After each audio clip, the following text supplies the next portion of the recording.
월드비전 국제 구호팀장으로 활동을 했었던 한비아 씨는 국제 구호 활동을 하는 중에 만났던 한 사람을 소개하는데, 그는 케냐 국경 근처 이동 안과병원에서 일하고 있었던 40대 중반의 안과 의사였습니다.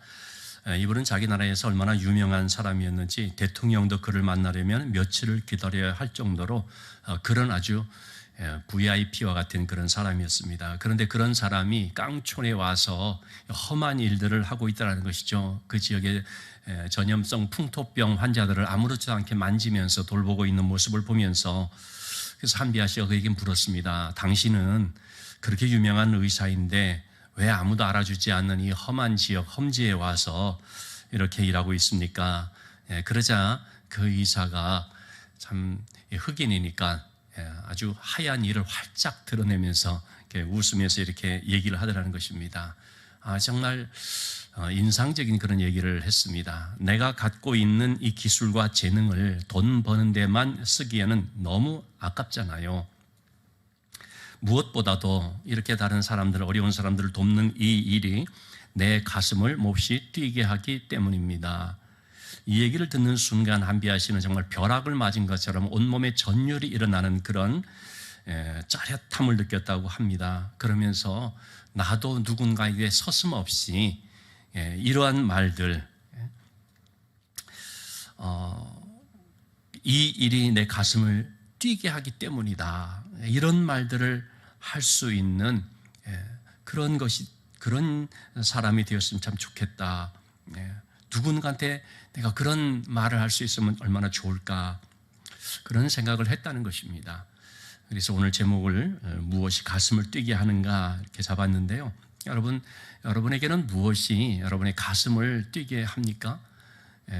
누구를 만나니까 심쿵한다, 뭐 그럴 수도 있겠지만, 여러분 무엇이 정말 우리의 가슴을 뛰게 하고 우리의 마음을 뭔가 참 흐뭇하게 하고, 내가 어떤 일을 하는데 정말 보람이 있고 기쁨이 있고 가치가 있게 느껴지는 무엇이 그렇게 하는가요?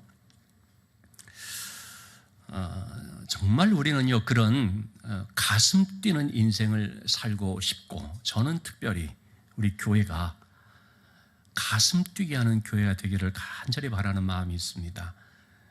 우리 교회에 나온 성도들의 가슴을 뛰게 하는 교회, 그런 사역이 일어나고 그런 열매가 나타나는 그런 교회를 꿈꾸고 기도하면서 과연 할 수 있을까 참 고민하면서 그렇게 하고 있는데요.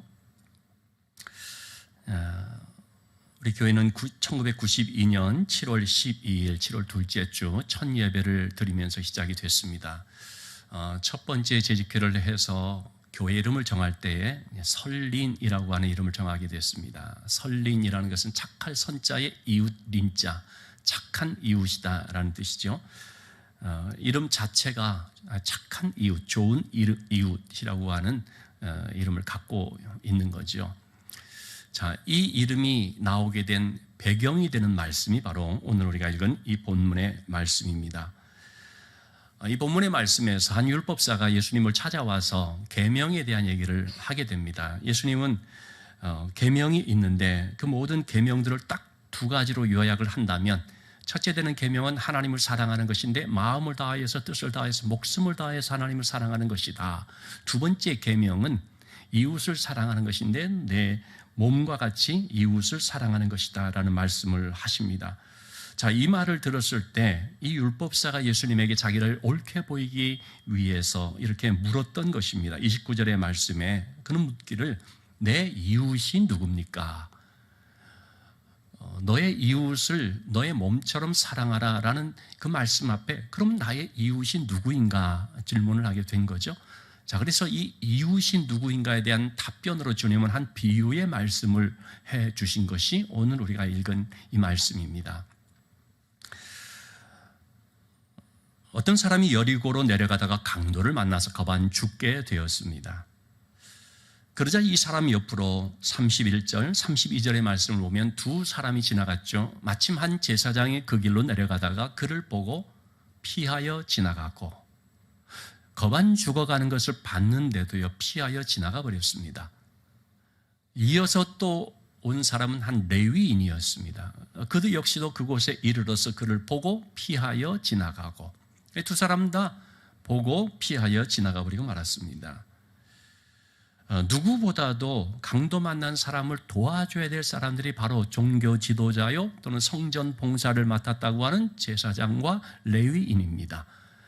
제사장은 성직자이고 레위인은 성직을 맡은 지파이죠. 성전 봉사는 지파, 특별히 구별된 사람들입니다. 그들은 다른 어떤 것을 기업으로 받지 않고 백성들의 11조로서 생활할 수 있도록 하나님께서 특별히 구별시켜서 성전의 일만 하도록 한 사람들이거든요. 누구보다도 말씀을 잘 알고 있고 그 말씀을 따라서 살아가는데 본이 되어야 될 사람들인데, 그런데 그들은 그냥 지나가 버리고 말았습니다. 신명기 22장 4절에 보면은 율법의 말씀에 분명히 이런 말씀을 하고 있습니다.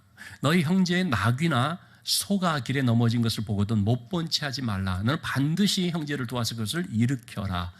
여러분, 나귀나 소가 어려움에 처해 있다고 한다면 당연히 그 도와줘야 되는데, 이 나귀나 소를 도와야 된다면, 여러분, 그런 사람이 지금 쓰러져서 사람이 죽어가고 있다고 한다면 당연히 더 도와야 되는 거 아니겠습니까? 그런데 제사장과 레위인은 그냥 지나가 버렸다는 것입니다. 왜 그랬을까요? 혹시라도 내가 그 근처에 있다가 봉변을 당하면 어떡하라는 그런 불이익을 당할까 하는 그런 마음도 물론 있었겠죠. 그런데 무엇보다도 신경 쓰고 싶지 않아서, 또는 책임지고 싶지 않아서, 개입하고 싶지 않아서 그렇게 됐을 것입니다. 불쌍히 여기는 마음보다 내가 먼저 자신의 안위, 자신의 안전, 자기만 먼저 생각을 하게 되면, 그러면 이렇게 마땅히 도와야 되고 또 힘써야 되는 그런 것도 그냥 못 본 채 지나가 버릴 수가 있다는 거죠. 자, 그런데 이 유대인들이 멸시하고 천대하며 상종하지 않으려고 했던 한 사람, 사마리아 사람입니다. 그는 33절의 말씀을 보니까 근처로 지나가다가 그걸 보게 됐죠. 그를 보자 어떻게 했어요? 불쌍히 여겨. 먼저 불쌍히 여기는 마음이 그에게 있었습니다. 그도 이 사람을 돕다가 혹시 내가 무슨 어려움을 당할 수 있지 않을까, 그런 생각 얼마든지 할 수 있지요. 더군다나 이 사람은 유대인이거든요. 자기는 사마리아인, 우리 동족 아니야, 그럴 수도 있잖아요. 그러나 이 사마리아 사람은 이 사람이 어느 지역 출신인지 어떤 민족인지 그걸 따지지 않았습니다. 누구를 도와야 될 상황에서 어느 지역 사람이냐, 여러분 그것 따지면 되겠습니까? 당시에는 많은 사람들이 그렇게 한 것이죠. 유대인이면 돕고 사마리아인이면 돕지 않고. 그러나 이 사마리아 사람은 그런 것을 초월한 것입니다. 무슨 봉변을 당할지 개입하고 싶지 않다는 생각할 수 있지만 그런 것 따지지 않았습니다. 이 사람을 도울 때 얼마나 내가 많은 수고를 해야 되고 어떤 헌신이 들어가고 희생이 들어가야 되는지, 돈이 얼마나 더 들어갈지 그거 계산하지 않았다는 것입니다. 여러분, 사랑은요 계산하지 않는 것입니다. 우리가 계산하기 시작하면 도울 수가 없습니다. 사랑을 베풀 수가 없습니다. 우리가 주님의 이름으로 어떤 섬김을 할 수가 없습니다. 계산하기 시작하면 이걸 가지고 우리가 쓰면 어떻게 쓸 수 있는데, 이런 식으로 계산하게 되면 그러면 우리는 하나님의 사람으로서의 사명을 감당할 수가 없죠. 이 사마리아 사람은요 오직 죽어가는 한 사람을 살려야겠다는 일념으로 나서게 된 것이죠. 그래서 가진 것 다 쏟고, 그리고 그를 치료하다가 이게 다 안 되니까 35절의 말씀을 보면 주막으로 데리고 가서 주막 주인에게 돌봐주라고 하면서, 그러면서 주막 주인에게 비용이 더 들면 그럼 내가 돌아올 때 갚아주겠다. 자기가 최대한으로 돌보다가 자기 또 갈 길이 있기 때문에, 나그네 지금 지나가는 길이니까 그런 볼 일이 있기 때문에 더 이상 여기 체류할 수는 없으니까 그 대신에 주막 주인한테 잘 돌봐달라고 부탁을 하고 비용은 내가 책임지겠다고 그렇게 얘기를 하면서 간 것입니다.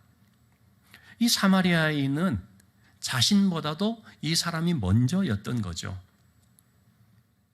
여러분, 돈과 시간이 아깝지 않은 사람이 어디 있을까요?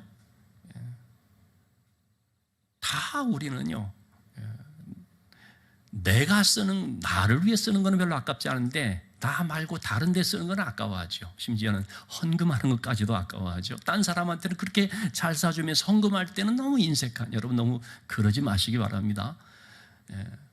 시간을 쓰는 것, 나를 위해서 쓰는 건 별로 아깝지 않은데 다른 데로 쓰는 건 되게 아까워하는, 교회를 위해서, 주님을 위해서 시간 좀 내달라면 시간 없다고. 근데 자기 노는 거는 또 그렇게 아깝지 않게 쓰는, 그러지 말아야 되죠. 어쨌든 여러분, 우리는요, 자기의 시간과 돈이 아깝지 않은 사람이 없죠. 그런데 이 사마리아 사람은 기꺼이 그것을 내어주는 것입니다. 그런 것이 이제 희생이라고 할 수 있죠. 여러분, 남을 돕는 일에는요, 반드시 희생과 대가가 따릅니다. 왜 많은 사람들이 어려운 사람을 도와야 된다는 마음을 갖고 있고 생각도 하지만 그렇게 선뜻 잘하지를 않습니까? 못합니까? 희생되니까 그런 거죠. 희생하지 않으려고 하니까 생각은 갖고 있는데 못하는 것입니다. 여러분, 모든 일에는요, 다 희생이 따릅니다.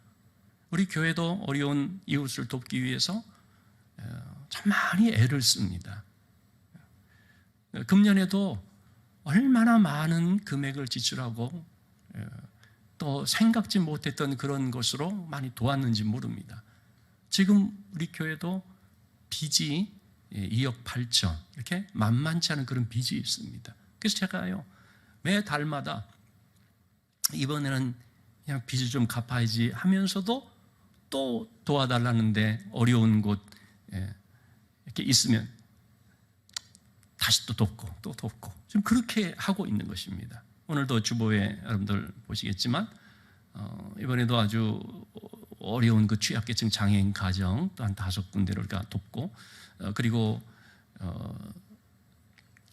저소득층 자녀들 그 공부방 하는 그런 교회 목사님을 또 우리가 또 돕고 그렇게 하는데, 이거 우리가 어디 쌓아둔 게 많아가지고 하는 것이 아닙니다. 정말 우리가 써야 될 것 아끼고 아끼면서 그러면서 하는 것입니다.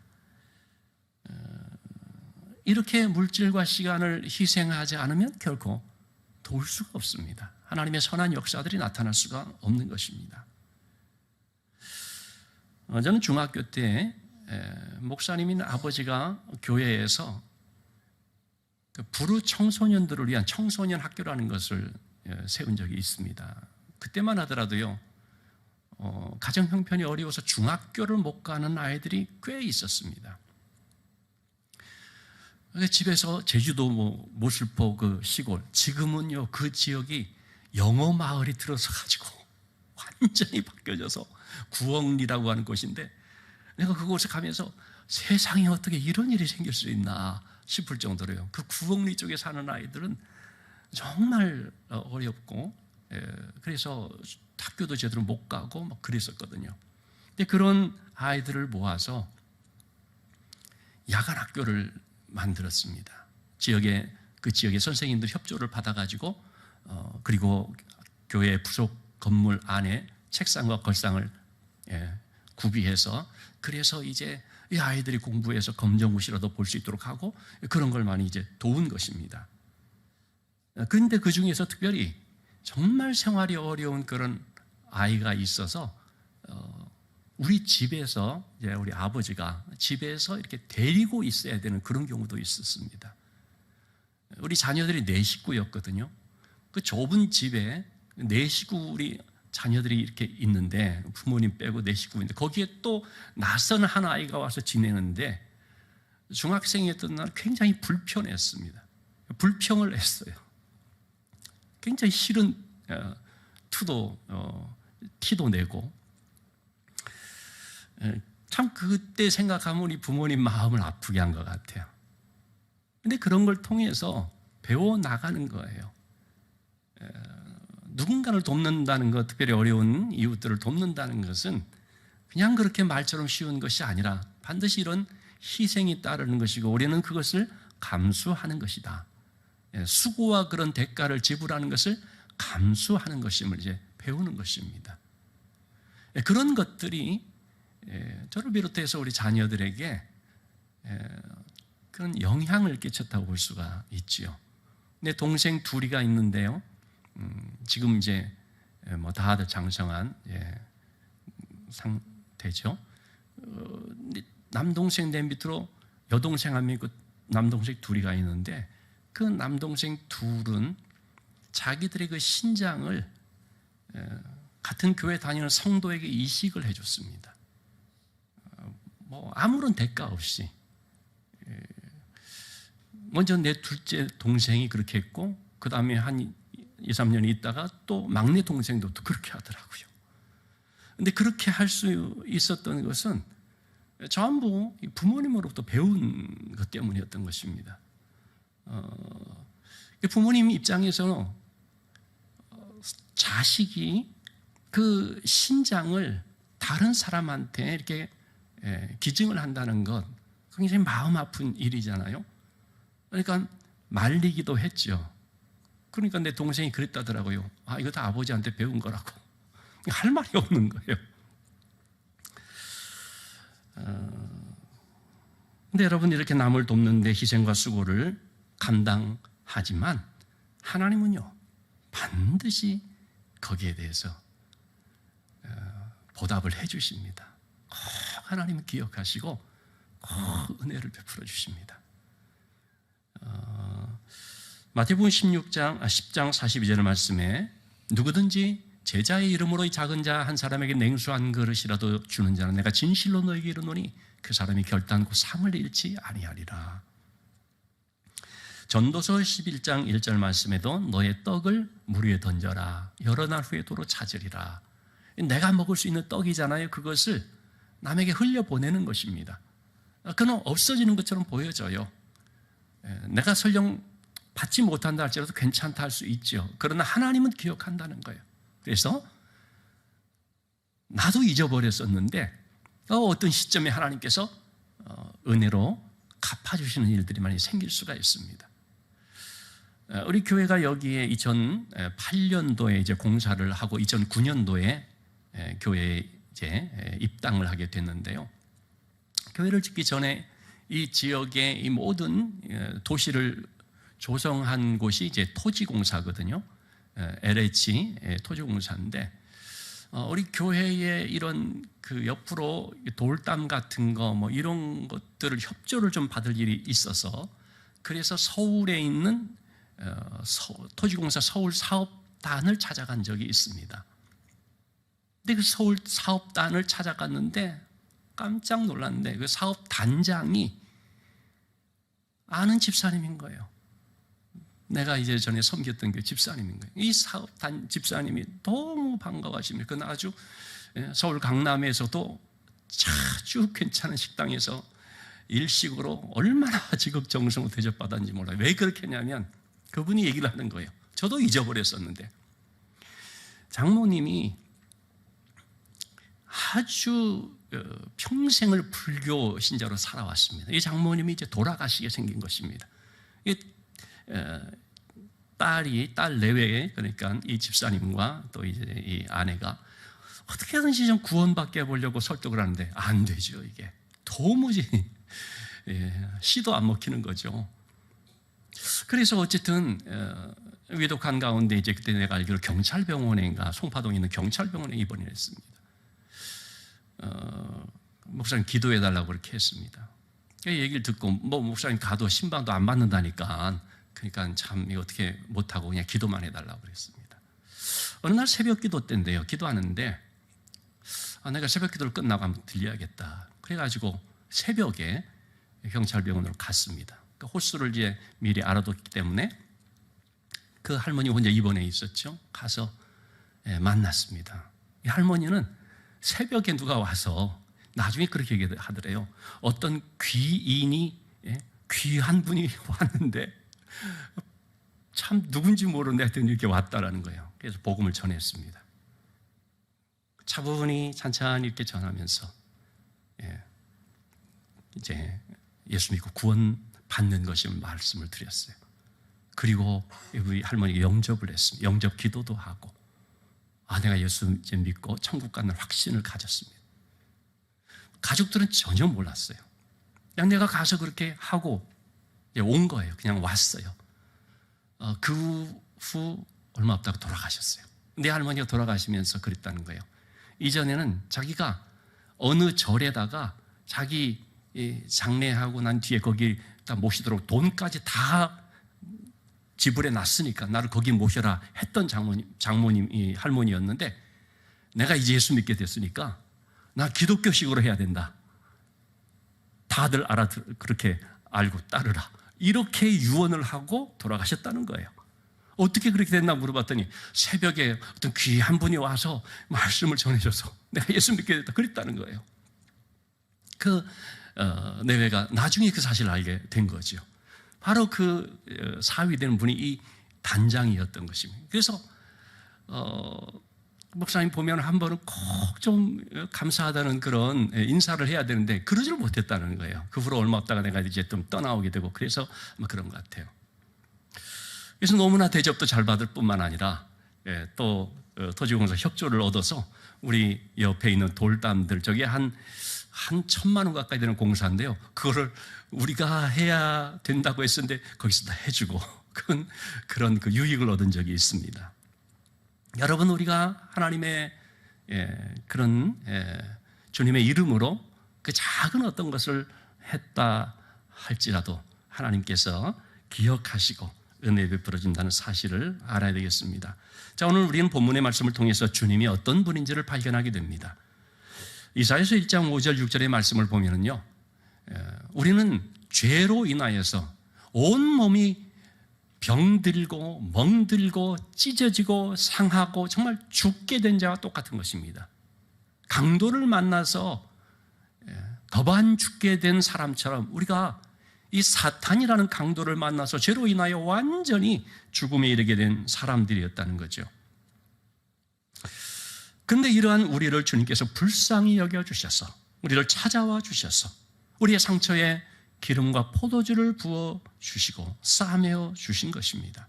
사도행전 10장 38절의 말씀을 보면 바로 이 포도주와 기름 같은 것이 뭐냐면 성령과 능력을 기름 붓듯이 하셨음에 우리 주님께서 우리를 찾아오셔서 성령으로 감동시켜 주셔서 우리로 하여금 예수 믿게 하고 구원받게 하고 하나님의 자녀로 살게 해 주셨는데 그게 뭐냐면 우리의 모든 상처를 치료해 주시고 우리의 질병을 근본적으로 고쳐주셔서 죄로부터 완전히 사함을 받음으로 하나님의 자녀가 된 그것을 말씀해 주는 거죠.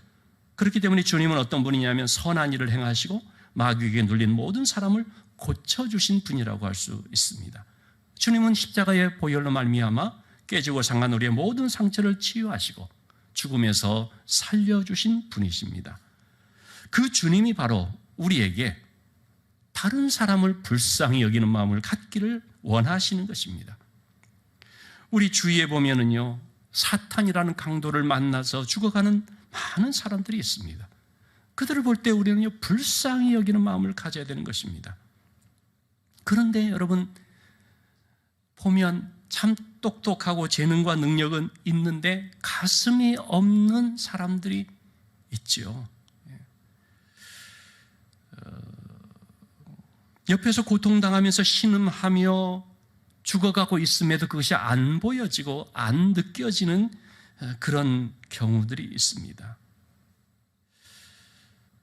신앙생활하면서 든 거는 참 많은데 그런데 뭔가 그 마음이 냉랭하고 차가워져서 불쌍히 여기는 마음을 갖지 못하는 제사장이나 바리새인이나 또는 율법사와 같은 그런 성도들이 어쩌면 많이 늘어나는 것이 아닌가라는 그런 생각도 들어집니다. 여러분, 우리가 이 자기 감정과 자기 문제에만 몰두하고 그것만 우선시하게 되면요, 우리가 도울 수 있는 사람 아무도 없습니다. 내 감정이 문제지. 남이 죽어가든 말든 무슨 상관이야.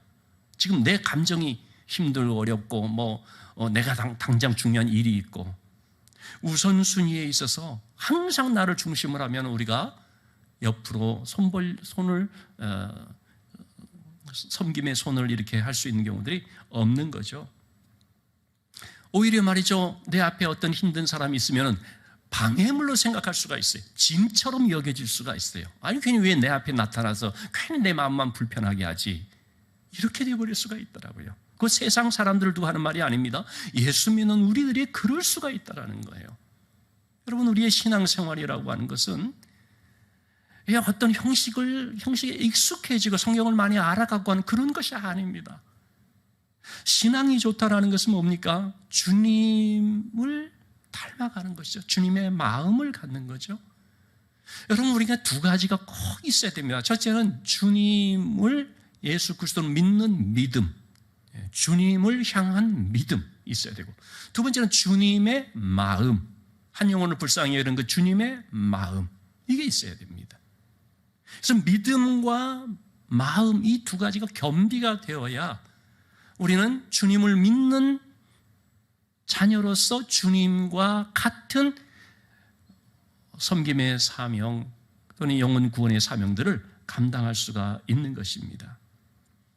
은혜는 갈망하지만 희생과 헌신이 없는 신자가 되면 안 되는 거죠.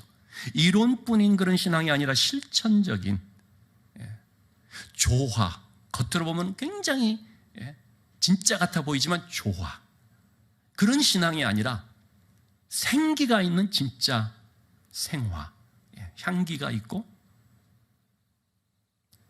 또 벌과 나비를 끌어들일 수 있는 그런 생화와 같은 신앙이 되어야 한다는 것입니다. 자, 누가 이웃을 불쌍히 여기는 가슴을 갖습니까? 하나님이 얼마나 나를 불쌍히 여겨주셨고 그래서 어떤 용서의 은혜를 주셨는지를 아는 사람을 말합니다. 그런 사람이 주님의 그 은혜 안에서 또 다른 사람을 섬길 수 있는 마음을 갖게 되는 것입니다. 작년에 우리 교회가 30주년을 맞이해서 처음에는 3천만 원을 가지고 여러 어려운 이웃들이라든지 또 여러 사역들을 하려고 했습니다. 그래서 이 시각, 청각 장애인들을 도왔고 발달 장애 아동들 힐링 프로그램 제주도 여행을 이끌었고 전동 휠체어들을 지원을 했고 아프리카 르완다의 우물 파주기 사업도 하고 근데 하다 보니까 그보다 훨씬 더 많은 그런 비용을 지출을 했습니다만 여러분, 분명 그런 것들은요 가슴 뛰게 하는 일임에 틀림이 없습니다. 선한 일이 분명하죠. 근데 여러분, 진짜로 우리에게 있어서 선한 일, 본질적으로 선한 일은 무엇이겠습니까? 빌립보서 1장 6절에 나와 있는 말씀처럼 너희 안에서 착한 일을 시작하신 이가 예수의 날까지 이루실 줄을 확신하노라. 여러분, 착한 일을 이루신 하나님 그랬는데 그분이 하신 일이 뭡니까? 죽어가는 우리 영혼들을 구원해 주시기 위해서 예수 그리스도를 이 땅에 보내어 주시고 구원의 모든 사역을 이루어 주신 것이죠. 가장 착한 일이라는 것은 뭡니까? 한 영혼을 구원하여서 생명 얻게 하고 하나님 자녀가 되게 하는 것이라고 하겠습니다. 때문에 이런 생명 구하는 것처럼 아름답고 선한 일은 없는 것입니다. 지금 돌아가셨지만 스티브 잡스가 그런 유명한 말을 했다고 하지 않습니까? 펩시 CEO로 있었던 존 스칼리, 그에게 애플 CEO 자리를 주면서 제안하면서 했던 말, 남은 인생 동안 설탕물이나 팔기를 원하는가 아니면 나와 함께 세상을 바꾸길 원하는가. 저는 정말 이 말이 굉장히 와닿습니다. 나중에 스티브 잡스가 존 스컬레리한테 쫓겨나기도 했습니다만은 어쨌든 이 말은 굉장히 명언으로 남아 있습니다. 펩시 콜라를 팔면서, 즉 설탕물이나 팔면서 지내겠는가 아니면 나와 같이 스마트폰과 같은 이런 걸 가지고 세상을 바꾸기를 원하는가. 여러분, 스마트폰이 꼭 물론 세상을 바꿨죠. 물론 그렇긴 한데 저는 말씀드리고자 하는 것이 뭐냐면 지금 이 내용입니다. 무엇이 세상을 바꾸는 일일까? 여러분, 거기에 우리가 좀 참여하고 우리 인생을 투자할 필요가 있는 거 아니겠습니까? 그것이 참 가치 있는 일이 아니겠습니까? 여러분, 무엇이 세상을 바꾸는 겁니까? 한 영혼을 구원하는 일입니다. 여러분, 한 영혼의 구원은요, 그 한 사람의 인생관을 바꾸고 그 한 사람의 세계를 완전히 바꿔놓는, 이거는 정말 엄청난 일입니다. 하나님께서 우리를 그렇게 하시도록 부르신 것입니다. 여러분, 하나님이 우리를 부르신 것은요, 우리의 어떤 육적인 안녕과 어떤 평안과 번영, 성공, 출세, 이걸 위해서 우리를 부르신 것이 아니죠. 어떤 사람은 신앙의 목적을 거기에 두는 사람들이 있는데요, 여러분, 우리의 신앙의 목적은 자신의 안녕과 행복이 아닙니다. 하나님 맡겨주신 사명을 감당하면서 사명인으로 살아가는 그것이죠. 하나님은 우리가 영혼 구원을 위해서 살기를 원하십니다. 이 본질을 붙잡기를 원하십니다. 때문에 여러분, 우리는요, 날 구원하신 주님으로 인하여서 또는 한 영혼을 구원하는 이 귀한 사명으로 인하여서 가슴이 뛰어야 하는 것입니다. 작년 7월 둘째 주 우리 창립 예배 때 제가 이 말씀을 드렸습니다. 일부 예배가 마치고 난 뒤에 저한테 문자가 하나 왔습니다. 목사님, 말씀 듣고 은혜를 참 받아서 그래서 은퇴하신 그런 분들인데요, 은퇴 후에 조금 어디 좀 여행도 다니고 할 겸 해가지고 모아둔 돈이 있었다는 것입니다. 5천만 원. 그냥 정말 주님의 일을 위해서, 교회의 그 귀한 사역을 위해서, 그것이 더 가치 있는 일이라고 생각돼서 그대로 헌금으로 드립니다. 그래가지고 보내왔어요. 제가 깜짝 놀랐습니다. 그리고 너무나 감사했고, 그리고 그걸 통해서 우리 저께서 몇 개월 기도했습니다. 이걸 어떻게 쓰는 것이 가장 은혜롭고 참 이분들의 뜻에 또 아주 부합한 것일까 하면서, 그런 가운데 미얀마 응아팔리 교회에 3천만 원을 들여서 짓게 되었고, 그리고 그때 갔더니 주변에 조그맣게 가정에서 교회를 이루고 있는 두 사역자들이 있어서, 그래서 또 그곳들 1,000만 원씩 해서 소봉교회, 뻘레교회라는 것을 세우게 되어서, 그래서 우리 돈 1,000만 원만 하더라도요 제법 괜찮은 예배당이 지어지고, 그래서 사진들 보내온 거 보니까 수십 명의 사람들이 지금 거기서 같이 예배를 드리고 있고, 여러분 그거 보면요 얼마나 가슴이 뜁니까? 너무 감사했습니다. 참 이러한 한 분의 헌신을 통해서 이런 일들이 일어나게 되는 것이죠. 그 지역에 있는 그 교회들, 교회 하나 제대로 세울 수가 없는 형편이 되었다가 이렇게 되어졌을 때 거기에 몰려든 많은 그런 사람들, 특히 어린 아이들 와서 교회에서 배우고 하는 그런 모습들을 볼 때 참 이것이 바로 하나님의 사역이로구나 하는 것을 깨닫습니다. 그리고 올 봄쯤에 그분들의 가정에 너무나 좋은 일이 있게 됐습니다. 제가 그런 생각을 했습니다. 하나님께서 충분히 이렇게 갚아주셨구나 하는 생각이 들었습니다. 여러분, 우리가 주의 선한 일을 힘쓰면서 열정을 쏟으면서 생명 열매를 맺는 삶이 될 때에 하나님 기뻐하시는 교회요, 하나님 부르심에 합당한 삶이 되는 줄로 믿습니다.